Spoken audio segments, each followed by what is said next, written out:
इस पूरी संसार की रचना बहुत ही छोटे छोटे कणों यानी परमाणुओं से हुई है। ये परमाणु दो प्रकार के होते हैं, जड़ और चेतन। इन्हीं दोनों के अलग अलग मेल से यह दुनिया चल रही है। 20वीं सदी में विज्ञान ने जड़ परमाणुओं की खोज करके बहुत बड़ी उपलब्धि पाई है। माना जाता है कि जब इंसान इन परमाणुओं की पूरी शक्ति का उपयोग करने लगेगा तो इसके लिए कुछ भी असंभव नहीं रहेगा।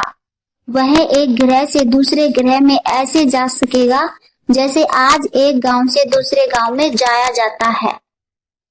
परमाणु की शक्ति इतनी बड़ी है कि उसका अंदाजा लगाना भी मुश्किल है, लेकिन यह परमाणु इतना सूक्ष्म होता है कि इसे बड़ी से बड़ी माइक्रोस्कोप से भी नहीं देखा जा सकता। हम इसके असर से ही इसे पहचानते हैं।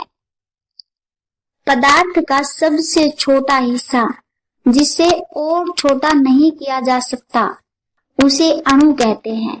और अणु में केंद्र होता है न्यूक्लियस, जिसके चारों ओर इलेक्ट्रॉन घूमते हैं और साथ में प्रोटॉन व न्यूट्रॉन भी होते हैं। इस परमाणु के फूटने पर इतनी ऊर्जा निकलती है कि लाखों किलो कैलोरी ताप बनता है। यह इतनी ताकतवर होती है कि बड़े क्षेत्र को नष्ट कर सकती है। हर चीज इन छोटे परमाणुओं से बनी है। मिट्टी से धरती, बूंद से समुद्र, बीज से वट वृक्ष। यही परमाणु ब्रह्मांड का नक्शा है।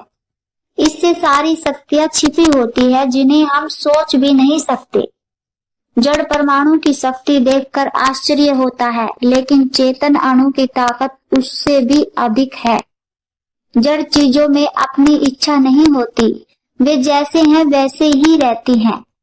पर चेतन यानी आत्मा की शक्ति स्वतंत्र होती है, वह सब पर शासन कर सकती है। आत्मा को परमात्मा की एक छोटी सी झलक मानना चाहिए। जैसे परमाणु की शक्ति अपार है, वैसे ही आत्मा की शक्ति भी अनगिनत है। इसे पूरे संसार को चलाने वाला परमात्मा अनंत शक्तिशाली है।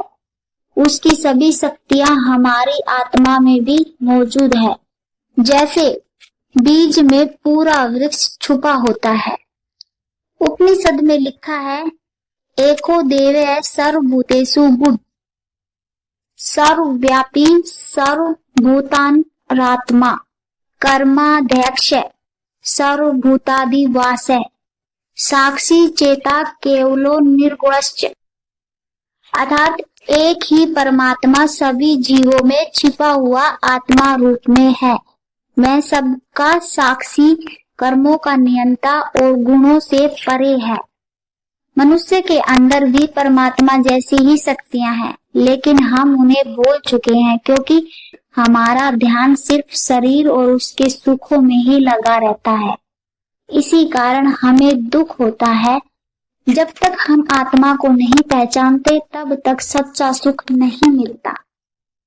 अगर आत्मा ज्ञान जागृत हो जाए तो इंसान में ऐसी शक्ति आ सकती है कि वह देवता जैसा बन सकता है। आत्मा एक कल्प वृक्ष की तरह है, जिसकी छाया में बैठकर कोई भी इच्छा अधूरी नहीं रहती। हर इंसान का पहला और सबसे जरूरी काम आत्मा ज्ञान को हासिल करना और आत्मा में स्थिर रहना होना चाहिए। आत्मा का सच्चा ज्ञान तब मिलता है जब हमारा चरित्र सुधरता है, जब हम बुराई छोड़कर अच्छे रास्ते पर चलने लगते हैं, तो हमारी आत्मा हमें सही दिशा दिखाती है। आत्मा को पाने का सबसे अच्छा तरीका है दूसरों की निस्वार्थ सेवा करना। अगर हमारे अंदर अच्छे गुण नहीं होंगे तो आत्मा की ताकतें और खूबसूरती अंदर ही अंदर दबकर रह जाएंगी। हमारी आत्मा को बुराई पसंद नहीं है। जब हम किसी चोर या डाकू को सजा पाते देखते हैं तो हमें डर लगता है कि कहीं हम भी ऐसा गलत काम न कर बैठे। जब कसाई जानवरों को काटता है या शिकारी पक्षियों को मारता है तो हमें दुख होता है। बुराई, अत्याचार, हिंसा, झूठ, अन्याय और धोखा, ये सब हमें परेशान करते हैं। ऐसा इसलिए होता है क्योंकि आत्मा का स्वभाव अच्छा और सुंदर होता है। आत्मा डर को पसंद नहीं करती क्योंकि वह निडर होती है। आत्मा कुरूपता से दूर भागती है क्योंकि वह सुंदरता की प्रतीक होती है। जब तक हमें आत्मा का सही ज्ञान नहीं होता, तब तक मन बेचैन और असंतुष्ट रहता है। हम सबके भीतर देवता बनने की चाह होती है। बुरे कामों से डर लगता है और अच्छे पवित्र काम करने में खुशी मिलती है। जब हम छल कपट करते हैं तो हमें शर्मिंदगी महसूस होती है। साफ दिल और सच्चाई से ही आत्मा खुश होती है और यही आत्मा ही असली इंसान की पहचान है। जब तक हम यह नहीं समझते, तब तक हमारी जिंदगी की समस्याएं हल नहीं होती। अगर हम मानते हैं कि अच्छाई से सुख मिलता है, तो हमें अच्छे रास्ते पर चलकर अपनी अंदर की महानता को जगाना होगा। हमारी आत्मा में हर अच्छे गुण की ताकत छिपी हुई है। जब हमारे अंदर आत्मीयता यानी अपनापन जागता है, तब हमारे जीवन में उजाला फैलता है। ये जागरूकता हर उम्र और हर समय में जरूरी है। यह दुनिया एक सपने जैसी है। जैसे नींद खुलने पर सपना झूठा लगता है, वैसे ही जब आत्मा का सच्चा ज्ञान हो जाता है, तब ये दुनियावी इच्छाएं भी झूठी लगने लगती है। आज हम अपनी ताकत को दुनिया की झूठी चीजों में बर्बाद कर रहे हैं। अगर हम बुराइयों को छोड़कर अच्छे कर्मों में अपनी ऊर्जा लगाएं, तो न केवल हम बेहतर इंसान बनेंगे, बल्कि आत्मा की असीम ताकत भी हमें मिलनी शुरू हो जाएगी। इस दुनिया में जो भी सुंदरता, अच्छाई और महानता है, उसमें हमारी आत्मा ही चमक रही है। आत्मा ही वह स्रोत है जिससे सच्चा सुख, ज्ञान और आनंद मिलता है।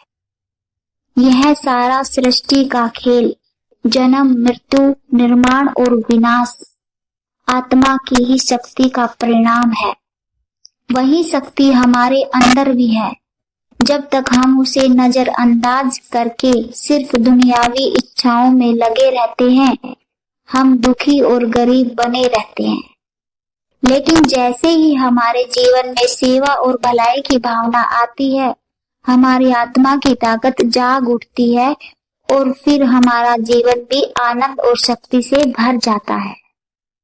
जब हम किसी महापुरुष को देखते हैं जो गुणों से भरा होता है, निडर होता है, तो हमारे मन में भी वैसा बनने की इच्छा जागती है। यह आत्मा की मांग है, लेकिन हम सांसारिक इच्छाओं में फंसे रहकर इसे दबा देते हैं। असल में इंसान की असली श्रेष्ठता उसकी आत्मा में है।